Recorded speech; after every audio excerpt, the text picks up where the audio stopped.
di contropiede per il Picchiapò che si porta poi sulla sinistra. Attenzione, il tiro diventa addirittura un diagonale spizzato dal guantone di Valletta, calcio d'angolo. Attenzione, Caponetti si aggiusta addirittura il pallone, va tu per tu con Valletta, un'azione pazzesca in solitaria di Caponetti, sembrava aver perso il pallone, poi il numero 1 altrettanto bravo del Football Club.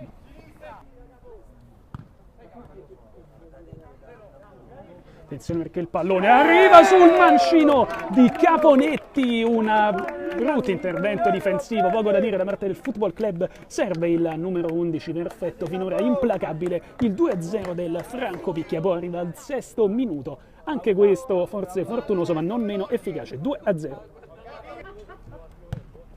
Attenzione al colpo di tacco che libera Caponetti, riesce a metterla a porta vuota, che giocata che aveva provato e trovato Conti. Caponetti non ha saputo approfittarne.